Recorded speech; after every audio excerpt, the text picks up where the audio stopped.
Olá, bem-vindos ao canal RenTube. Eu sou André Bastos, médico nefrologista, e hoje nós estamos aqui com uma convidada super especial, Thaís Vitorino. Ela que é nutricionista, especialista em nefrologia, tá? Em doenças dos rins. E eu queria agradecer a participação de Thaís. Nós temos visto muitas informações equivocadas de alimentos que podem desintoxicar os rins, desinflamar os rins, de limpar os rins. Então eu resolvi trazer Thaís hoje para fazer um bate-papo, esclarecer algumas coisas relacionadas à alimentação e nefrologia, sempre baseado em ciência. Thaís, obrigado pela sua participação. Que ótimo. É sempre bom estar aqui, né? Participando, contribuindo com a comunidade, principalmente nas redes sociais, que nós vemos muitas informações que são inverdades. E hoje a gente vai conseguir esclarecer vários pontos que são importantes para a população que tem doença renal, mas para quem não tem também, para ter a prevenção com a doença renal, que é o melhor ponto, é a prevenção. Muito bem, então eu queria fazer uma pergunta. Eu tenho visto aqui que um dos vídeos mais vistos aqui no YouTube é de alimentos que podem limpar os rins, proteger os rins, melhorar a insuficiência renal. Eu queria saber de Thaís se isso realmente existe e, se existir, que alimentos são esses, porque já que protege, provavelmente deve também prevenir, né, doença renal crônica. Então eu queria perguntar a Thaís, que alimentos são esses, Thaís? Isso existe? A gente deve acreditar nesses alimentos que podem desinflamar os rins, limpar os rins? Como é que isso funciona? Essa pergunta é excelente, porque eu já vou dizer logo de cara que não existe alimento que vá desinflamar o rim, limpar o rim. Não é tão simples assim. Eu sempre gosto de falar o seguinte: o rim é um emaranhado de vasos sanguíneos. Então, tudo que vai trazer dano para esse vaso sanguíneo é o que pode causar doença renal crônica. Então, do ponto de vista da alimentação, não existe alimento que vá trazer uma melhora para essa estrutura. Do ponto de vista da alimentação, a gente vai pensar em estratégias que não causem sobrecarga no rim.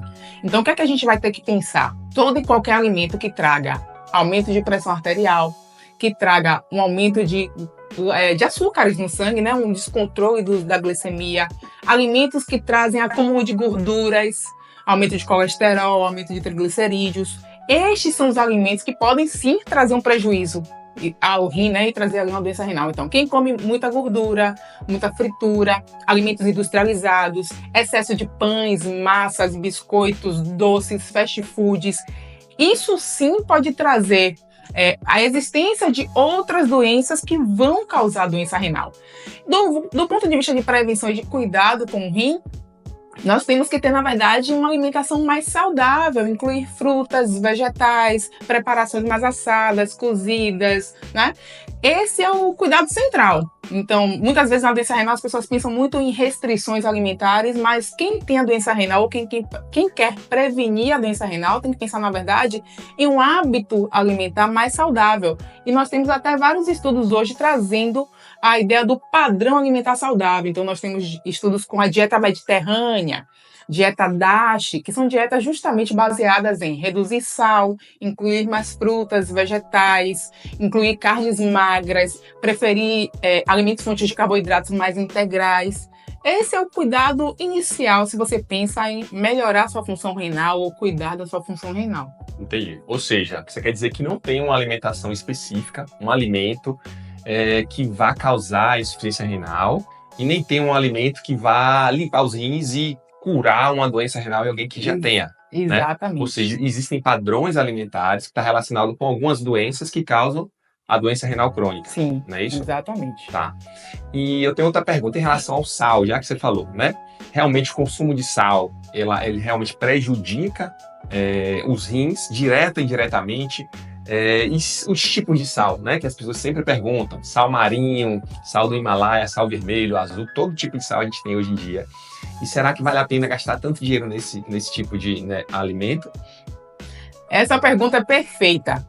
Aí eu já vou trazer desmistificar alguns pontos. Primeiro ponto o excesso do sal causa, sim, doença renal, porque o excesso do sal vai trazer danos diretos àquele emaranhado de vasos sanguíneos, que é onde acontece a filtração do nosso sangue lá no rim. E aí o que acontece? Quem tem doença renal ou quem quer prevenir a doença renal não vai exagerar no consumo de sal mas tem outro problema que também não precisa ser uma restrição excessiva de sal. O que é que as diretrizes trazem hoje? A pessoa que tem doença renal, que quer prevenir, vai consumir a menor quantidade possível de sal. E um outro cuidado importante é evitar alimentos industrializados, porque ali tem muito sal escondido, tem muito sódio. Então, às vezes, um biscoito recheado, ele é doce, mas tem uma grande quantidade de sódio. Então, isso a gente não contabiliza. A restrição excessiva de sal também é muito ruim, porque muitas vezes faz com que a pessoa coma muito pouco e isso traz desnutrição, outros prejuízos. Aí a gente pensa, qual seria o melhor sal para a pessoa com doença renal? O melhor sal é o sal comum do mercado, que a gente chega lá e todo mundo tem acesso.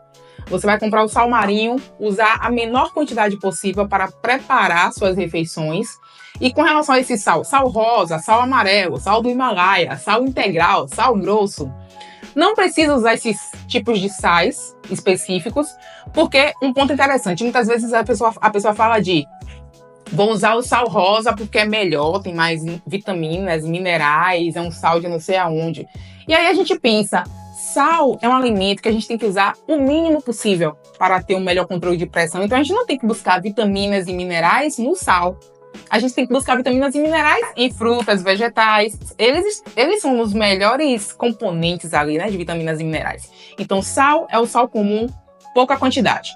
Chama a atenção para um tipo de sal específico que são os sais light. Vocês já devem ter ouvido falar, né? Ia perguntar. Geralmente, o sal light é um sal onde eles trocam, né? Eles colocam potássio. Então, geralmente, pessoas que têm doença renal não podem exagerar no consumo de potássio e o sal light vai ter uma alta dose de potássio. Então, para todo mundo, sal normal, menor quantidade possível de adição nos alimentos e reduzir industrializados, você já vai estar ganhando bastante e preservando a função renal. Muito bem. Vale chamar a atenção porque tem muitos seguidores aqui do canal, muitos inscritos que têm doença renal crônica e é bom evitar o sal light por conta desse excesso de potássio, certo? Então, só para resumir, né, a gente está conversando que não existe uma alimentação específica que vá limpar os rins, tá? Isso não existe, a gente precisa desmistificar isso, certo? E existem padrões alimentares que fazem com que você tenha menor risco de ter doença renal crônica, tá? E padrões alimentares que podem fazer com que a doença renal ela evolua mais lentamente, né? Para estágios mais avançados, certo? E o sal é um vilão se consumido em excesso, embora a falta também pode causar problemas, né? Não é para você tirar totalmente o sal da dieta. É consumir com moderação naquela quantidade mínima, né, que a gente recomenda. Muito se fala assim em alimentos que tenham muitos antioxidantes, certo? Frutas, verduras, até alguns peixes, né, que tenha muito antioxidante e isso vai trazer um benefício para a saúde dos rins. Me conte sobre isso, né? Isso previne doença renal, isso limpa os rins mesmo, ou ajuda, mas a gente tem estudos falando sobre isso. Temos alguns estudos falando, nós temos algumas pesquisadoras, inclusive aqui no nosso país, né? A professora Denise Mafra, que estuda bastante essa questão dos antioxidantes, lá na Universidade Federal Fluminense. E aí ela tem tido vários estudos ainda experimentais e tem muitas promessas interessantes com relação a cúrcuma, própolis, frutas vermelhas, o chocolate amargo. Nós temos muitos estudos mostrando que o consumo desses alimentos, esses antioxidantes, realmente estão envolvidos em redução de substâncias mais pró-inflamatórias na doença renal, vamos dizer assim, né? Então, como a gente já imagina, mas quem não sabe aí a gente já vai informar aqui no momento, a doença renal crônica é uma doença marcada por um perfil mais inflamatório naquela pessoa, né? É o que a gente chama de inflamação de baixo grau. E isso está associado muito à perda muscular, à fraqueza do paciente, ao mal-estar, ao cansaço característico. E aí a gente incluir na alimentação alimentos que são fontes desses antioxidantes, anti-inflamatórios, esses nutrientes, isso vai estar, de alguma forma, auxiliando a reduzir esse processo inflamatório e trazer mais uma estabilidade no quadro, né? Não ter o avanço da doença, ou até mesmo num paciente que já dialisa, trazer uma melhor qualidade de vida para aquele paciente, não trazer tantos sintomas relacionados ao acúmulo de toxinas urêmicas, né? E aí, sim, O uso de alimentos fontes de antioxidantes, anti-inflamatórios, vai trazer um cenário mais benéfico para a doença renal crônica, traz uma certa prevenção, né? Inclusive porque os alimentos fontes de anti-inflamatórios, antioxidantes, eles fazem parte do padrão alimentar da dieta mediterrânea, da dieta DASH, que são estudos que já trazem aí essa prática desse hábito alimentar, estando associado a uma prevenção da doença e uma lentificação do avanço da doença renal. Então, excelente. Vale a pena investir neles. Ou seja, a gente não está dizendo que não é para as pessoas pararem de comer verdura, legumes, né, frutas. Pelo contrário, tem que consumir esses alimentos. Agora, dizer que esses alimentos vão causar uma limpeza do rim, desintoxicar o rim, é uma distorção da informação. Exatamente. Né? Não tem nenhum estudo científico mostrando que você consumir um determinado alimento vai provocar uma melhora de função renal, que esse emaranhado de células vão começar a filtrar melhor e o filtro vai funcionar mais, ele vai ter menos problemas. Não é bem assim, né? Então, mas esses alimentos são os alimentos que trazem mais saúde para as pessoas, tá? Muitas pessoas que consomem muito café, né? Café preto, café com leite, com açúcar, que não é tão indicado assim, né? Principalmente se passar com muitos copinhos de café com açúcar. Eu queria saber com Thaís se existe algum malefício de você consumir café pensando em piora de saúde renal. Não tem malefício, o café é uma bebida liberada, como o André falou, né? Você falou, contraindicado o excesso, né? Do cafezinho ali, até porque a cafeína em excesso vai trazer um descontrole de pressão arterial e isso pode trazer uma sobrecarga renal. Mas se você tem doença renal, você pode usar o café tranquilamente, né? Ali, costumeiramente a gente usa, né? Uma dose de manhã, uma dose à noite. Um cuidado importante é o tipo do café. A gente tem aquele café expresso, né? Temos café solúvel.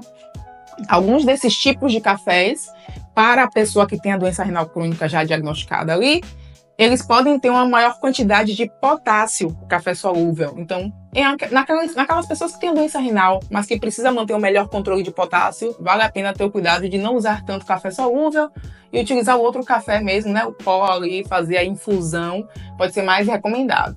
Mas o café é uma bebida mais tranquila. Muito bem.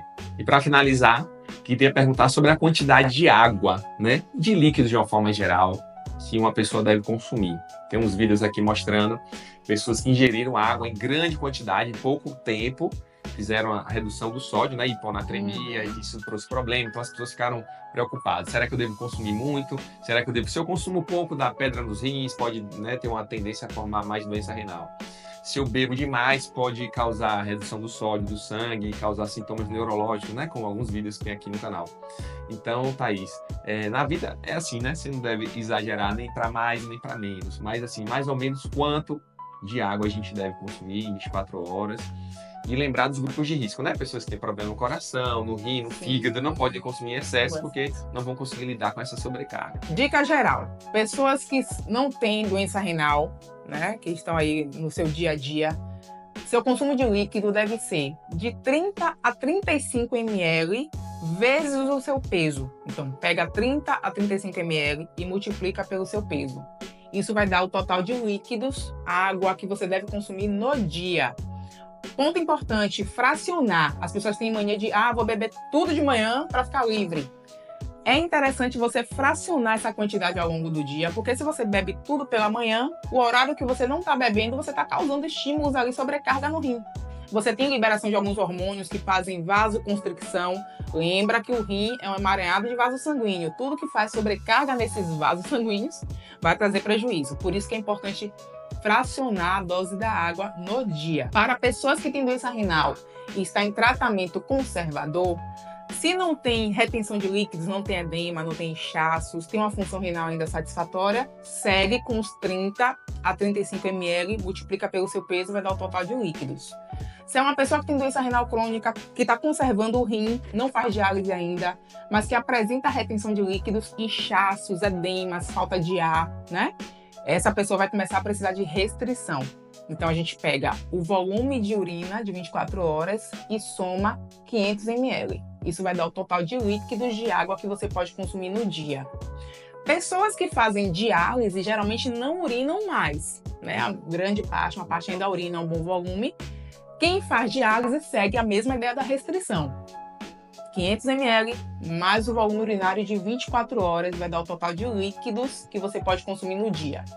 Situações como que ocorrem ali, uma grande perda de líquidos, febre, diarreia, nós podemos fazer uma restrição diferenciada. Vai ser o volume urinário de 24 horas, mais 700 a 800 ml, que a gente considera que essa pessoa perde um pouquinho mais de volume por conta de uma diarreia, uma febre, e aí vai monitorando. Muito bem. Por isso que aquele número mágico de 2 litros, né? Se você pegar 30 ml, multiplicar por 60, 70 quilos, que é o peso da maioria da população, vai dar em torno de 1.800, 2 litros e 100, né? Exatamente. Tá bom. Queria agradecer a presença de Thaís aqui no nosso canal, tá? Se vocês tiverem alguma dúvida, que a gente não fez aqui, né? Não tirou aqui essa dúvida, deixa aqui no comentário que a gente vai responder assim que a gente conseguir, tá bom? Obrigado por ter vindo no canal. Não esquece de dar o like, tá? Manda uma mensagem pra Thaís também e a gente se vê no próximo vídeo. Tchau, tchau, pessoal. Sempre é um prazer estar aqui contribuindo com esse canal que é, ó, maravilha. Obrigado, gente. Até mais.